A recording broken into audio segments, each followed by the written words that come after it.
Que Deus fale o seu coração através da mensagem que você irá assistir neste momento. Mas antes, não se esqueça de se inscrever em nosso canal e ativar as notificações. Que Deus te abençoe. Boa noite.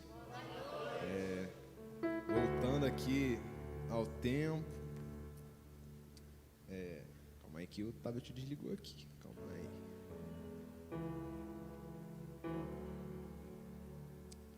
Tetelestai, está consumado. É isso aí. João 19, 28, 30. Vamos começar lendo a Bíblia, né? Mais tarde, sabendo então que tudo estava concluído, para que a Escritura se cumprisse, Jesus disse: tenho sede. Estava ali uma vasilha cheia de vinagre.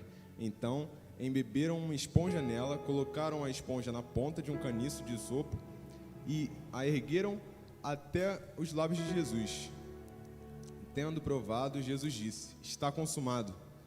Com isso, curvou a cabeça e entregou o Espírito.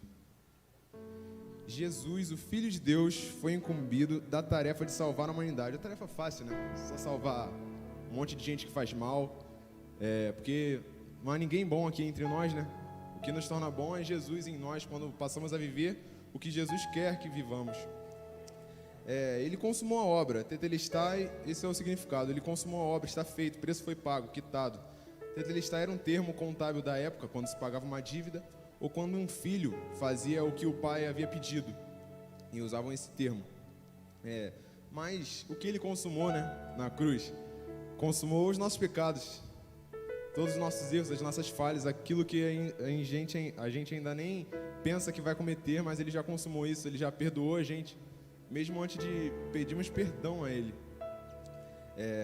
Deus se fez homem e morreu por nós, para todo que crer nele ser salvo, como já leram aqui. Jesus foi açoitado com tira de couro múltiplas, que estavam com bolas de chumbo e pequenos ossos. Essa era a morte de cruz na época, né?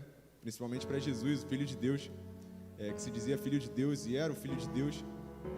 Isso fazia a pele se dilacerar, romper e o sangue espirrar. Tudo isso ele passou por nós. Foi coroado com uma coroa de espinhos, mais duros que a madeira de acácia, que fincaram no seu couro cabeludo. Isso fez sangrar muito, porque quem é médico, quem é da área da saúde, sabe o quanto o couro cabeludo sangra.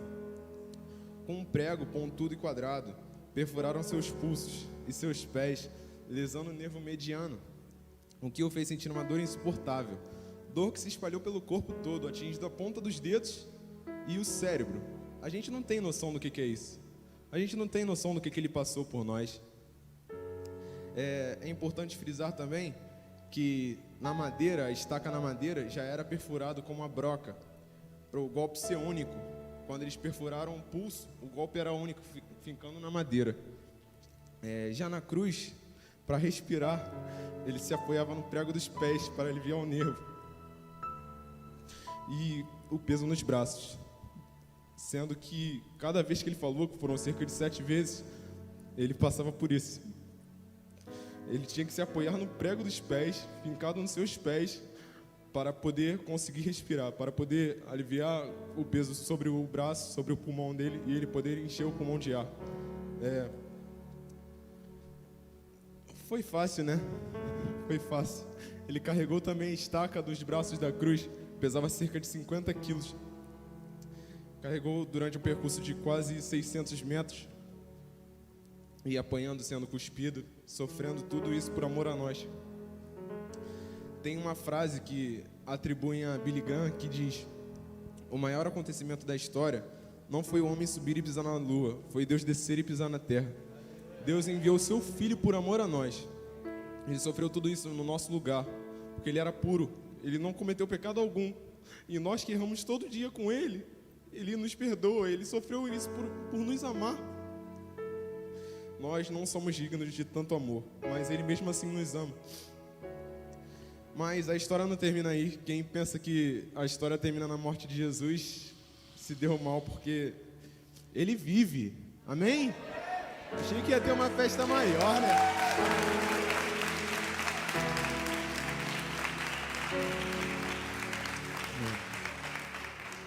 Ele vive e reina para sempre.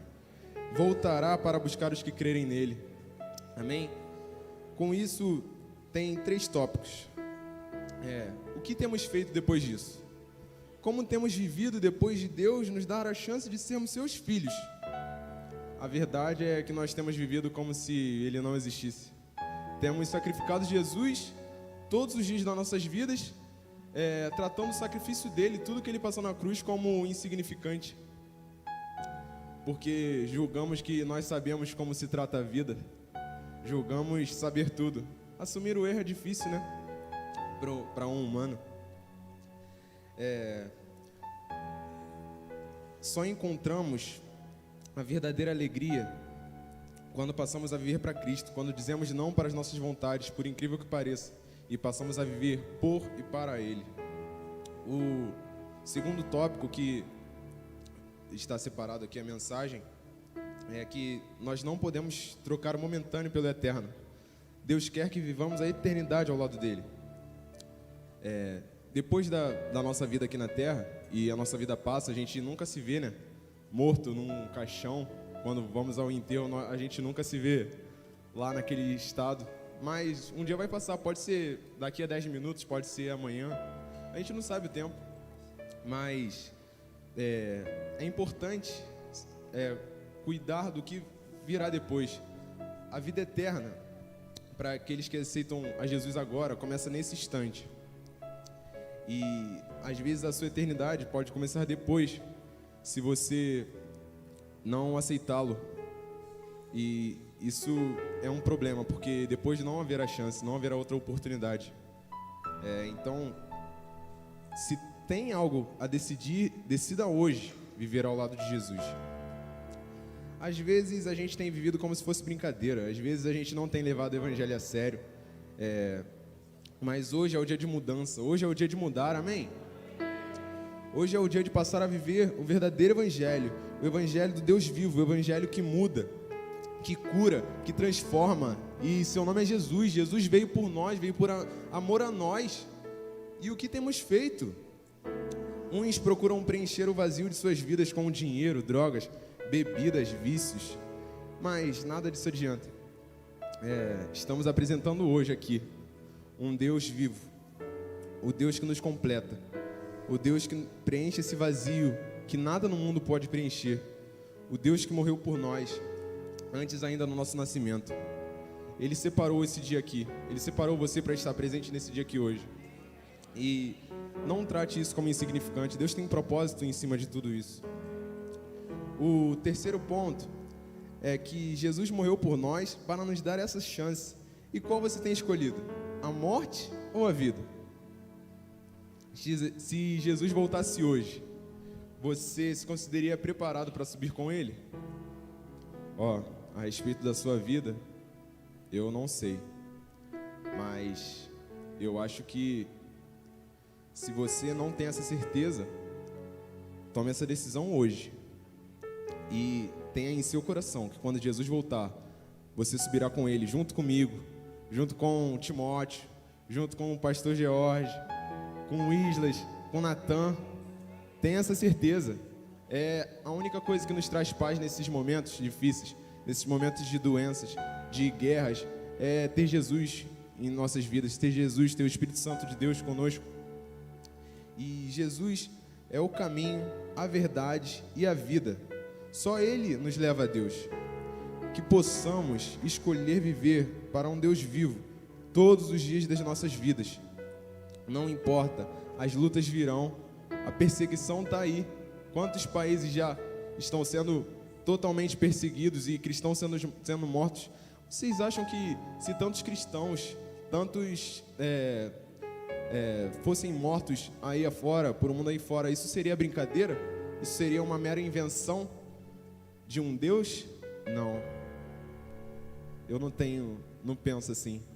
Eu sei que Jesus veio, Ele morreu, Ele ressuscitou e um dia virá nos buscar. Ele nos ama, Ele te ama, Ele me ama, tanto que se entregou por você e por mim naquela cruz. Como Mateus disse, o puro pelo impuro, o justo pelo injusto. ele não tinha erros, mas mesmo assim ele morreu por nós. E, por fim, eu quero ler Tito 3:3.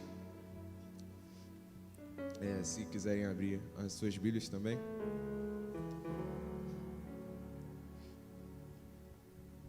Vou ler.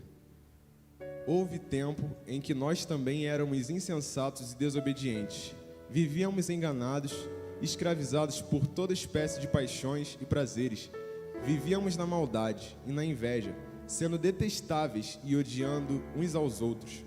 Mas, quando da parte de Deus, nosso Salvador, se manifestaram a bondade e o amor pelos homens, não por causa de atos de justiça por nós praticados, mas devido à sua misericórdia, Ele nos salvou pelo lavar regenerador e renovador do Espírito Santo, que Ele derramou sobre nós generosamente por meio de Jesus Cristo, nosso Salvador. Ele o fez a fim de que, justificados por sua graça, nos tornemos seus herdeiros, tendo a esperança da vida eterna. Amém? Nós temos, quem é cristão, quem já aceitou a Jesus, tem essa esperança da vida eterna. Tem a esperança de rever entes que já se foram, de conhecer Jesus, de conhecer os discípulos. Quantos pensam nisso? Pô, quem você quer conhecer primeiro? Pô, eu quero conhecer Paulo, eu quero conhecer Pedro. Mas nós temos essa esperança de que nós não seremos condenados à morte eterna, porque nosso Deus nos promete isso. Pela Bíblia, Ele nos promete isso. E que passamos a crer de verdade num Deus vivo, num Deus que nos muda, num Deus que transforma, num Deus que cura. Os mesmos milagres que Ele fazia quando era vivo aqui antigamente, acontecem nos dias de hoje, gente. Acontecem sim. Não adianta quererem pôr outros nomes em cima disso, porque é Jesus. Tem muita gente que acha isso religiosidade, mas não. A explicação para a vida é Jesus, porque sem Ele nós não estaríamos aqui. Nós seríamos condenados a viver eternamente longe dEle. E Ele nos deu essa oportunidade de escolhermos viver perto dEle.